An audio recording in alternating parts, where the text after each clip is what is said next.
Hi, I'm Di with Sister Chicks Quilting. Welcome to my channel. I'm going to start out today and thank everybody for watching first. I just really appreciate all of the comments you leave. They sure make my day. I'm going to acknowledge a few. Janet out there in the black hole, top of the morning to you. Thank you for watching. It made my day. I want to talk about the Quilt in the Day rulers. Several of you are asking where to get them. I did provide a link in the description below my video. However, this is them, and I have 5 of these rulers left over from when I had an online shop.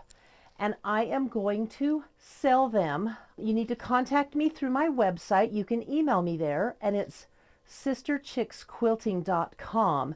Just send me an email. I'm going to take the top 5. I will sell them for $18 shipped, only in the continental USA. I can only ship in the USA. If one of you want to pay for shipping overseas, I'll be happy to do that. So the first 5 of you that email me, I'll take the top 5 emails and I'll sell you one of these rulers so you don't have to go looking for it. But it's the Quilt in a Day 6.5-inch square up triangle ruler. I do love that ruler. It's one of my faves. Now, I've had a lot of questions about my design wall quilt. Thank you, Jay Wild, Marla, Hannah, and Jer. I am going to do next week's video on how to make one so you can make your very own design wall quilt. I'm also going to quilt and bind. Giving myself a lot to do. I hope I can do it. But I'm going to quilt and bind my Scrap Jar Stars quilt that I posted last Friday. And I'm going to quilt and bind my Scrappy Trip Around the World. I have the backing for both of those, and we'll work on the binding when I get them done. But so next week's video will be how to make your own design wall quilt. I'll give you all the details, and I'm going to show the 2 quilts that I have finished.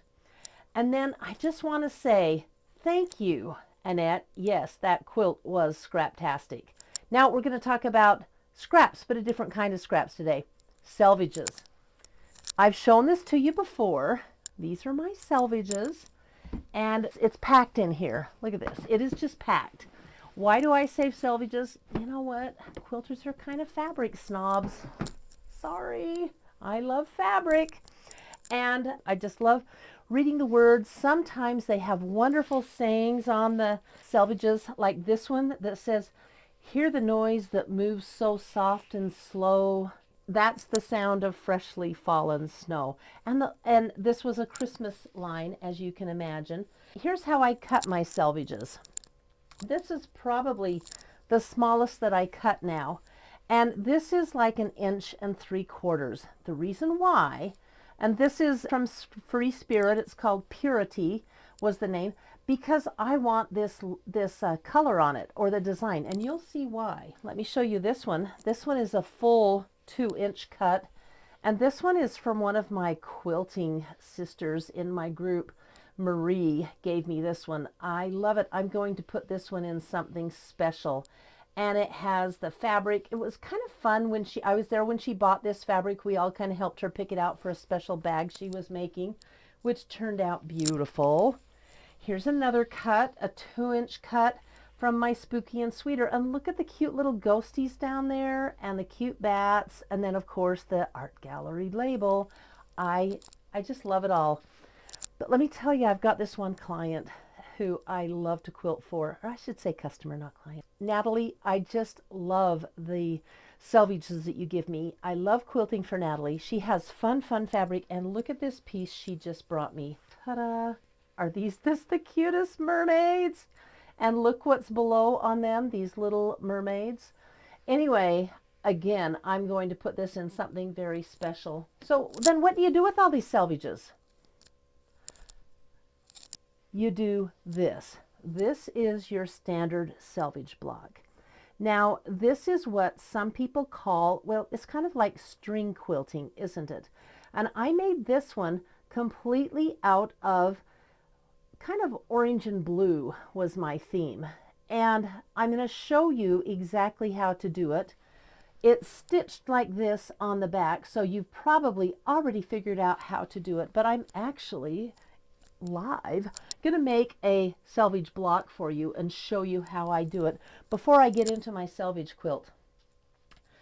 About 5 years ago, I made this, and the selvedges are meh. They're just, you know, they're not special. And you know what? Notice they're all small. They don't have a lot of color on them. So you can do it this way, but I prefer a block that shows the color now. I've changed my taste. And what I did was, this is just a little zipper bag that I've made. And I sometimes put hand sewing in it and take it with me. So what I did was I made my selvedges, and now I would make them with the color in it, like this one. I didn't know what I was doing then, and I just did all of the words, as you can see. I wanted to have a little more color on it, so I put this triangle that I knew I was going to bind it with this fabric on the back, and I did that on both sides. So I put that down in the corner, and it is colorful, and you do see a lot of things. So that's what you do with selvedges. Let me show you, for the block that I'm doing today, for my quilt, and you're just about to see it, the reason why I'm facing this way instead of that way, because I'm hiding my design wall quilt from you. I want it to kind of be a ta-da moment. My quilt isn't done. You'll see why in a minute. My 3-year-old granddaughter, Hazel, whom I can't show on videos, which is fine, and she's very tall like her grandma, came in and said, "Oh, Grandma, I want to quilt."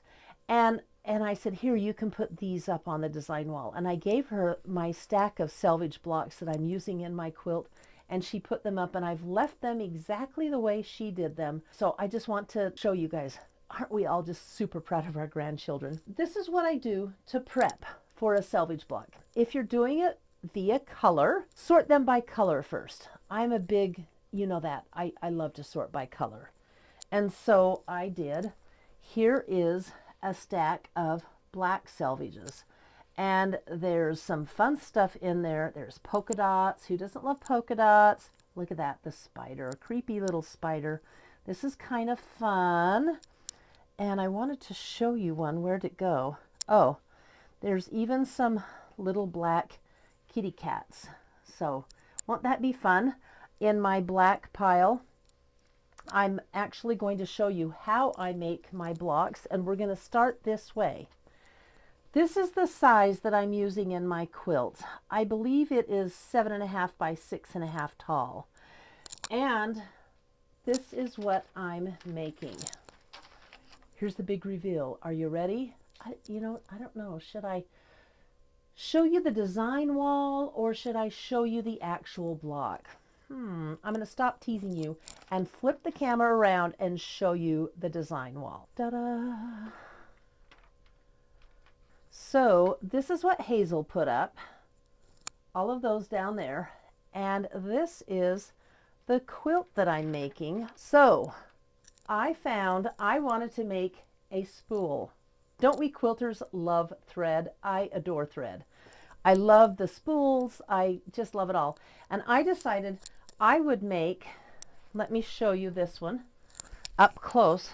I would put colors up and make it look like it was the thread on a spool.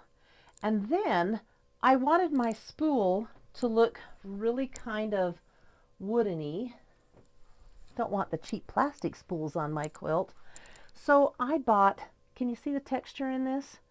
This is linen, and I'm going to talk about how to cut it, how to use it.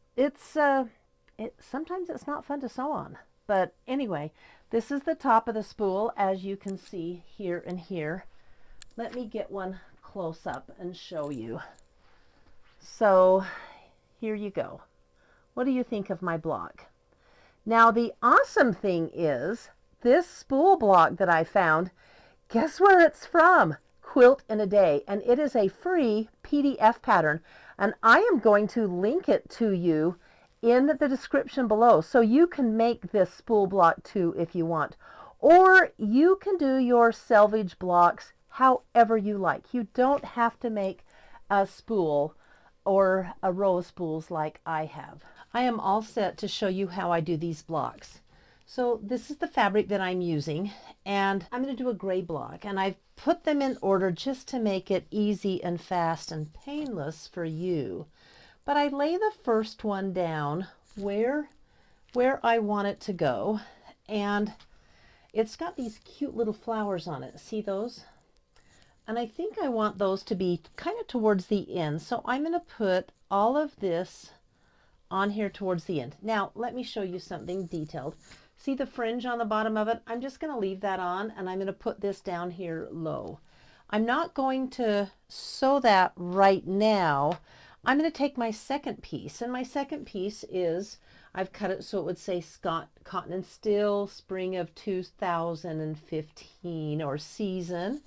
And I'm just going to lay it right on top. Now the key here is make sure your fabric goes over the backing that you're using so you can cut a clean edge. You want to stitch on the bottom one. So I think I'm going to, let me see what I planned on doing here. Oh, this is a fun one. And I'm just going to lay them on top of each other like that. All right. I think what I planned originally was to pull this one up. So this is the big mystery solved, guys, is you just stitch them down as close as you can to that edge. And occasionally while I'm stitching, I will stop and flip it up, especially if I'm close to this raw edge, because you want this raw edge right here. You want this raw edge sewn down completely. So I'll stop and flip it up and check and make sure that I've got it all tucked away in my seam. So you can imagine how the rest of this block's going to go, can't you?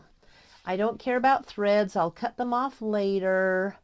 Now this one has the loose threads, and I like those on there. They're kind of fun. They give texture. But I want to make sure I don't sew on those, but I want to sew as close as I can to my selvage. So I'm going to make sure that those are all tucked away, or that I'm sewing above those. They will still be on the quilt and they will show, but I'm sewing right next to the edge of the fabric. This one I love. I think this is Denise Schmidt, and it was this gorgeous, it was with the Mod Corsage line. And look how fun this one's going to be.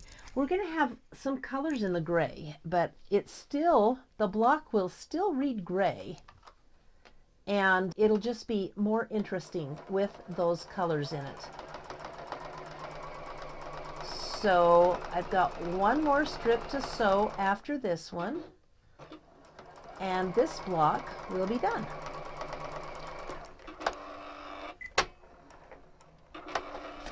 Okay, and then the last one.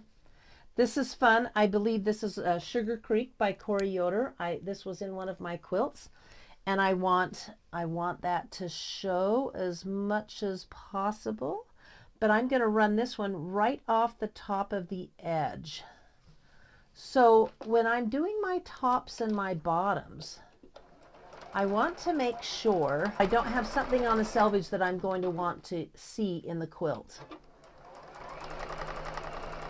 because the top is going to be taken up in the seam, right? So here you go. This is how it looks from the front. Isn't that cute? And this is how it looks from the back. And then you can guess what we do next. We trim it. And when we trim it, here's another gray block I've done. And it ends up looking like this. So see, there's another piece of that Mod Corsage in there. Oh, it's Anna Maria Horner. Ooh, sorry, I said the wrong designer. But so it's completely trimmed up. Then the next part of the construction is the block.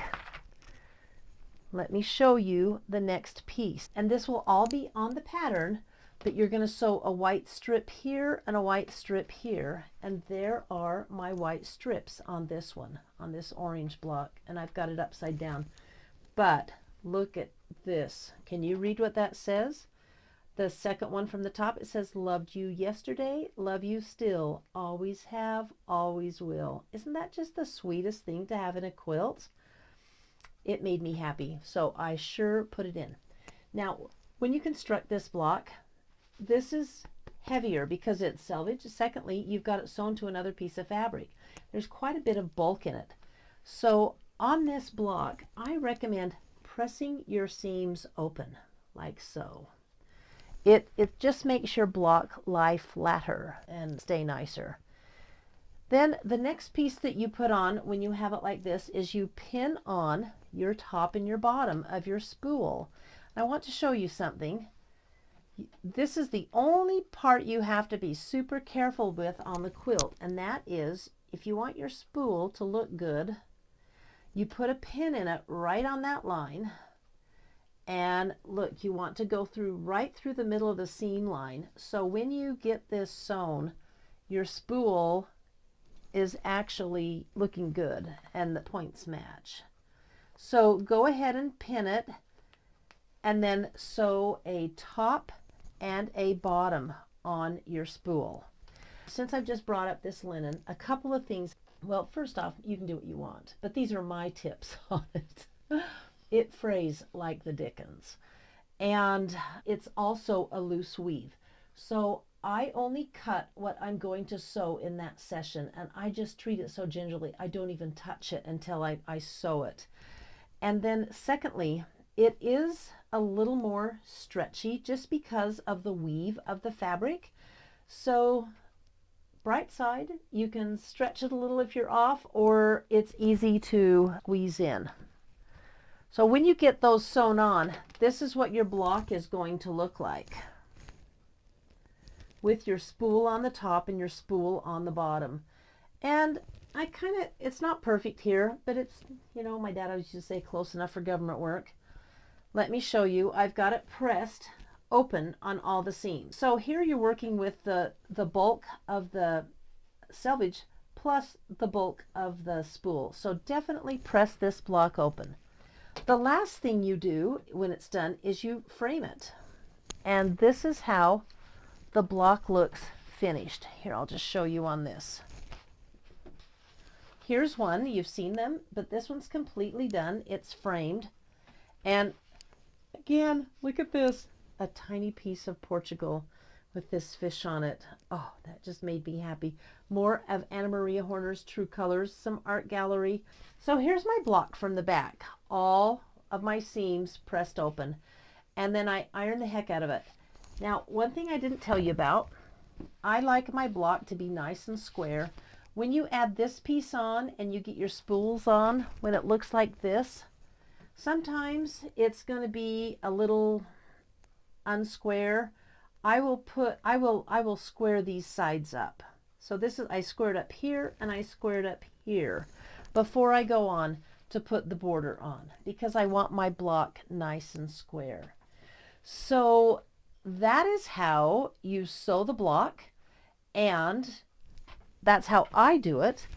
The link to that block is going to be in my description at the bottom of this video. I don't have all my blocks sewn, but you saw this board earlier, this design wall earlier, and I'm going to let you, my viewers, choose how I'm going to lay this quilt out. Your two choices are sashing, or we could just put the blocks together and have them floating. I really like the sashing, but I really like the floating blocks too. I would like to hear from each of you, and you tell me what you like the best. If you want me to sash this quilt in the yellow with the white polka dot, or if you prefer that I float the blocks and just, it will probably take more blocks if I float them than it will with sashing. But I'm pretty excited about these blocks because a friend I was talking to just now said, you know, if you have any leftover blocks, it sure would make a cute pillow. And I thought, oh, yay, for my pillow series, or a cute wall hanging for a sewing room. Even one quilted and framed would be just a darling mini quilt. This goes about 12 by 12, the finished block, if that helps you. So in the comments below, and what I'm going to do is I'm going to keep a chart or just a little tick mark, and every comment I want you to tell me whether you want me to use the yellow polka dot sashing or no sashing and to float the quilts. I will make this quilt the way the most of you tell me how to make it. Here's a close-up of the sashing. I think it's very cute, but then it's such a cute block. Anyway, that's my video for today. Thank you for tuning in and watching. I really appreciate it. I am so excited about this quilt. I have to let you know, I have had it in the planning for a good 2 years. I've known I was going to do the spool block for 1 year, and I've just been waiting until I got enough of them done so that I could show you and get your opinion on it. So if you liked my video, thank you for tuning in. I really appreciate it. I'd love a thumbs up or a subscribe. Share it with your friends. We probably ought to start setting up some hashtags on Instagram so I can see your work that you're doing this, maybe starting with the scrappy trip around the world. Tell you what, I'll come up with some hashtags. Those of you that are making scrappy trips from my instructions, I'll set up a hashtag and we'll see what you guys are all doing on Instagram. It will be a lot of fun. But until then, don't forget, I have the Quilt in a Day rulers. I have 5 of them. The first 5 people to email me from my website are going to get those 5 rulers for $18 a piece shipped. And they do come with the instructions. So until next week, when I'm going to be doing my design wall quilt, plus I'll be showing off or previewing the 2 quilts that are completely finished. I'll see you next week. Thanks for tuning in. I appreciate all of you. Keep the comments coming. They are so much fun, and boy, do they brighten my day. Bye. See you next week.